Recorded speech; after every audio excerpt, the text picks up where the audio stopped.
Triplanetary, first in the Lensman series by E. Doc Smith. Chapter 1, Arisia and Eddore. 2,000 million or so years ago, two galaxies were colliding, or rather were passing through each other. A couple of hundreds of millions of years either way do not matter, since at least that much time was required for the interpassage. At about that same time, within the same plus or minus 10% margin of error, it is believed practically all of the suns of both those galaxies became possessed of planets. There is much evidence to support the belief that it was not merely a coincidence that so many planets came into being at about the same time as the galactic interpassage. Another school of thought holds that it was pure coincidence that all suns have planets as naturally and as inevitably as cats have kittens. Be that as it may, Arisian records are clear upon the point that before the two galaxies began to coalesce, there were never more than 3 solar systems present in either, and usually only one. Thus, when the sun of the planet upon which their race originated grew old and cool, the Arisians were hard put to it to preserve their culture, since they had to work against time in solving the engineering problems associated with moving a planet from an older to a younger sun. Since nothing material was destroyed when the Eddorians were forced into the next plane of existence, their historical records have also become available. Those records, folios and tapes and playable discs of platinum alloy, resistant indefinitely even to Eddore's noxious atmosphere, agree with those of the Arisians upon this point. Immediately before the coalescence began, there was one and only one planetary solar system in the second galaxy, and until the advent of Eddore, the second galaxy was entirely devoid of intelligent life.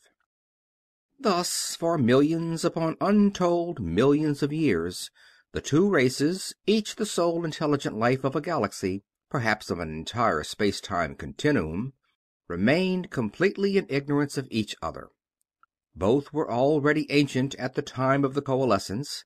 The only other respect in which the two were similar, however, was in the possession of minds of power. Since Arisia was Earth-like in composition, atmosphere, and climate, the Arisians were at that time distinctly humanoid. The Eddorians were not. Eddore was and is large and dense, its liquid a poisonous sludgy syrup, its atmosphere a foul and corrosive fog. Eddore was and is unique, so different from any other world of either galaxy that its very existence was inexplicable until its own records reveal the fact that it did not originate in normal space-time at all, but came to our universe from some alien and horribly different other. As differed the planets, so differed the peoples. The Arisians went through the usual stages of savagery and barbarism on the way to civilization: the age of stone, the ages of bronze, of iron, of steel, and of electricity. Indeed, it is probable that it is because the Arisians went through these various stages that all subsequent civilizations have done so, since the spores which burgeoned into life upon the cooling surfaces of all the planets of the commingling galaxies were Arisian, not Eddorian in origin. Eddorian spores, while undoubtedly present, must have been so alien that they could not develop in any one of the environments, widely variant although they are, existing naturally or coming naturally into being in normal space and time. The Arisians, especially after atomic energy freed them from physical labor, devoted themselves more and ever more intensively to the exploration of the limitless possibilities of the mind. Even before the coalescence, then, the Arisians had need neither of spaceships nor of telescopes. By power of mind alone they watched the lenticular aggregation of stars, which was much later to be known to Tellurian astronomers as Lundmark's nebula approached their own galaxy. They observed attentively and minutely, and with high elation, the occurrence of mathematical impossibility, for the chance of two galaxies ever meeting in direct central equatorial plane impact and of passing completely through each other, is an infinitesimal of such high order as to be, even mathematically, practically indistinguishable from zero. They observed the birth of numberless planets, recording minutely in their perfect memories every detail of everything that happened, in the hope that as ages passed, either they or their descendants would be able to develop a symbology and a methodology capable of explaining the then inexplicable phenomena. Carefree, busy, absorbedly intent, the Arisian mentalities roamed throughout space until one of them struck an Eddorian mind. While any Eddorian could, if it chose, assume the form of a man, they were in no sense manlike. Nor, since the term implies a softness and a lack of organization, can they be described as being amoeboid. They were both versatile and variant. Each Eddorian changed not only its shape, but also its texture in accordance with the requirements of the moment. Each produced, extruded, members whenever and wherever it needed them. Members uniquely appropriate to the task then in work. If hardness was indicated, the members were hard. If softness, they were soft. Small or large, rigid or flexible, jointed or tentacular, all one. Filaments or cables, fingers or feet, needles or mauls, equally simple. One thought, and the body fitted the job. They were asexual, sexless to a degree unapproached by any form of Tellurian life higher than the yeasts. They were not merely hermaphroditic, nor androgynous, nor parthenogenetic. They were completely without sex. They were also, to all intents and purposes, and except for death by violence, immortal. For each Eddorian, as its mind approached the stagnation of saturation after a lifetime of millions of years, simply divided into two new old beings. New in capacity and in zest, old in ability and in power, since each of the two children possessed in toto the knowledges and the memories of their one parent. And if it is difficult to describe in words the physical aspects of the Eddorians, it is virtually impossible to write or to draw in any symbology of civilization a true picture of an any Eddorian's mind. They were intolerant, domineering, rapacious, insatiable, cold, callous, and brutal. They were keen, capable, persevering, analytical, and efficient. They had no trace of any of the softer emotions or sensibilities possessed by races adherent to civilization. No Eddorian ever had anything even remotely resembling a sense of humor. While not essentially bloodthirsty, that is, not loving bloodshed for its own sweet sake, they were no more adverse to bloodletting than they were in favor of it. Any amount of killing which would, or which might advance an Eddorian toward his goal was commendable. Useless slaughter was frowned upon, not because it was slaughter, but because it was useless, and hence inefficient.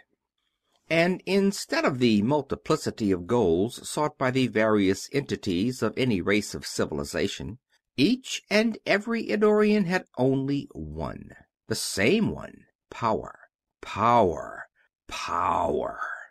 Since Eddore was peopled originally by various races, perhaps as similar to each other as are the various human races of Earth, it is understandable that the early history of the planet, while it was still in its own space, that is, was one of continuous and ages-long war. And since war always was and probably will be linked solidly to technological advancement, the race now known simply as the Eddorians became technologists supreme. All other races disappeared. So did all other forms of life, however lowly, which interfered in any way with the masters of the planet. Then all racial opposition liquidated, and overmastering lust as unquenched as ever, the surviving Eddorians fought among themselves. Push-button wars, employing engines of destruction, against which the only possible defense was a fantastic thickness of planetary bedrock. Finally, unable either to kill or to enslave each other, The comparatively few survivors made a peace of sorts. Since their own space was practically barren of planetary systems, they would move their planet from space to space until they found one which so teemed with planets that each living Eddorian could become the sole master of an ever-increasing number of worlds. This was a program very much worthwhile, promising as it did an outlet for even the recognizably insatiable Eddorian craving for power. Therefore the Eddorians, for the first time in their prodigiously long history of fanatical non-cooperation, decided to pool their resources of mind and of material, and to work as a group. Union of a sort was accomplished eventually, neither peaceably nor without highly lethal friction. They knew that a democracy, by its very nature, was inefficient. Hence a democratic form of government was not even considered. An efficient government must of necessity be dictatorial. Nor were they all exactly alike or of exactly equal ability. Perfect identity of any two such complex structures was in fact impossible, and any difference, however slight, was ample justification for stratification in such a society as theirs. Thus one of them, fractionally more powerful and more ruthless than the rest, became the All-Highest, his ultimate supremacy, and a group of about a dozen others, only infinitesimally weaker, became his council, a cabinet which was later to become known as the Innermost Circle. The tally of this cabinet varied somewhat from age to age, increasing by one when a member divided, decreasing by one when a jealous fellow or an envious underling managed to perpetrate a successful assassination. And thus, at long last, the Eddorians began really to work together. There resulted, among other things, the hyperspatial tube and the fully inertialess drive, the drive which was, millions of years later, to be given to civilization by an Arisian operating under the name of Bergenholm. Another result, which occurred shortly after the galactic interpassage had begun, was the eruption into normal space of the planet Eddore. I must now decide whether to make this space our permanent headquarters, or to search farther, the All-Highest radiated harshly to his council. On the one hand, it will take some time for even those planets which have already formed to cool. Still more will be required for life to develop sufficiently to form a part of the empire which we have planned, or to occupy our abilities to any great degree. On the other hand, we have already spent millions of years in surveying hundreds of millions of continua, without having found anywhere such a profusion of planets as will, in all probability, soon fill both of these galaxies. There may be certain advantages inherent in the fact that these planets have not yet populated. As life develops, we can mold it as we please. Krongenes, what are your findings in regard to the planetary possibilities of other spaces? The term Krongenes was not, in the accepted sense, a name. Or rather, it was more than a name. It was a key thought, in mental shorthand, a condensation and abbreviation of the life pattern or ego of that particular Eddorian. Not at all promising, Your Supremacy, Krongenes replied promptly. No space within reach of my instruments has more than a small fraction of the inhabitable worlds which will presently exist in this one. Very well. Have any of you others any valid objections to the establishment of our empire here in this space? If so, give me your thought now. No objecting thoughts appeared, since none of the monsters then knew anything of Arisia or of the Arisians. Indeed, even if they had known, it is highly improbable that any objection would have been raised.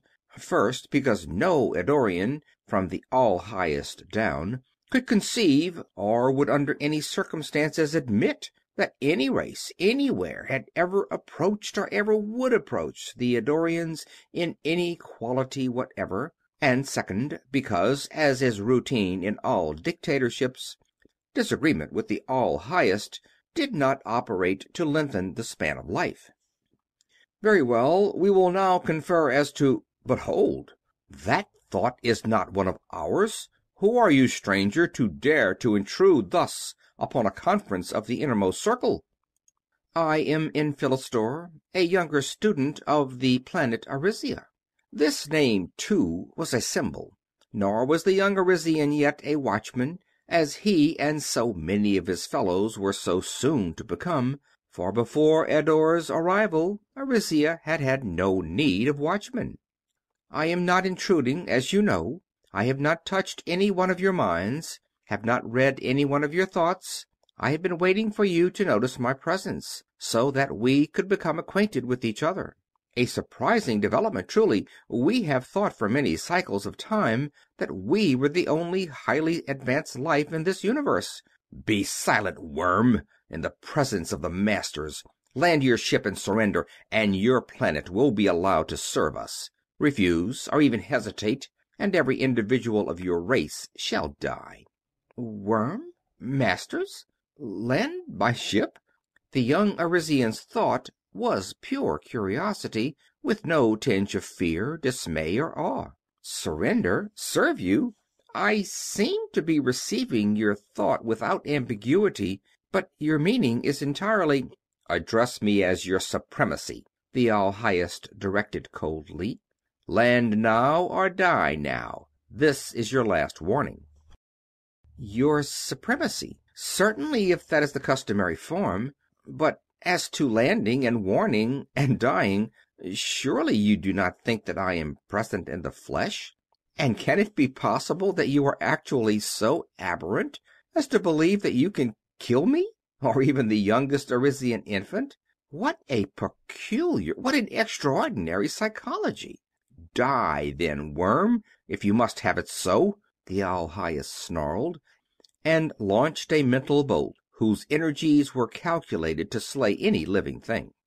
Enphilistor, however, parried the vicious attack without apparent effort. His manner did not change, he did not strike back. The Eddorian then drove in with an analyzing probe, only to be surprised again. The Arisian's thought could not be traced, and Enphilistor, while warding off the raging Eddorian, directed a quiet thought as though he were addressing someone close by his side.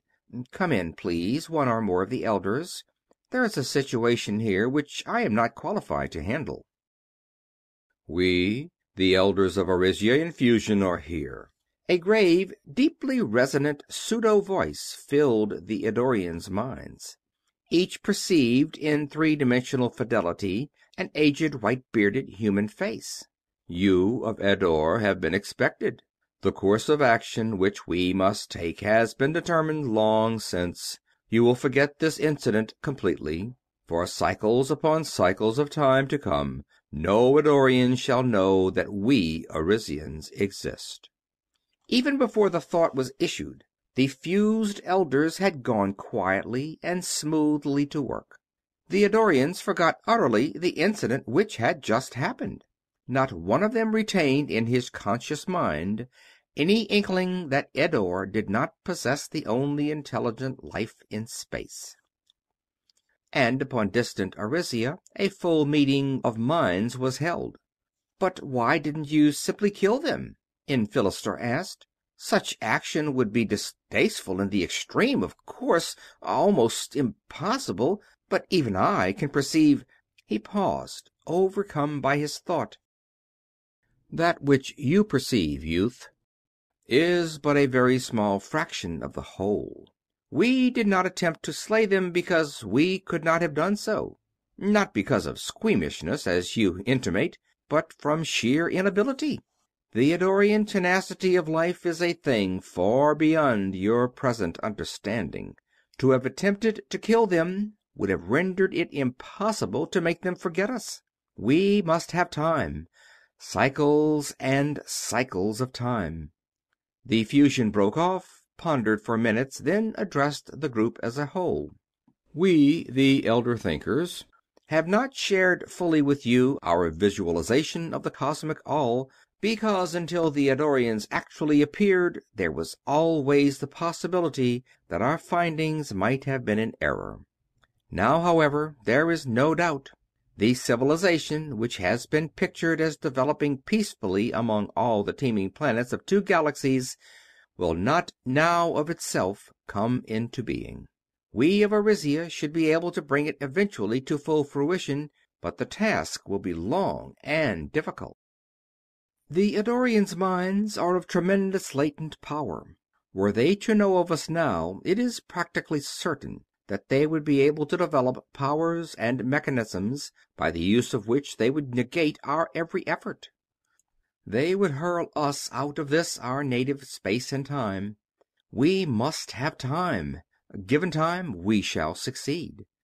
There shall be lenses and entities of civilization worthy in every respect to wear them. But we of Arisia alone will never be able to conquer the Eddorians. Indeed, while this is not yet certain, the probability is exceedingly great that despite our utmost efforts at self-development, our descendants will have to breed from some people to evolve upon a planet not yet in existence an entirely new race, a race tremendously more capable than ours, to succeed us as the guardians of civilization. Centuries passed, millennia, cosmic and geologic ages. Planets cooled to solidity and stability. Life formed and grew and developed, and as life evolved it was subjected to, and strongly if subtly affected by, the diametrically opposed forces of Arisia and Eddore. End of chapter 1.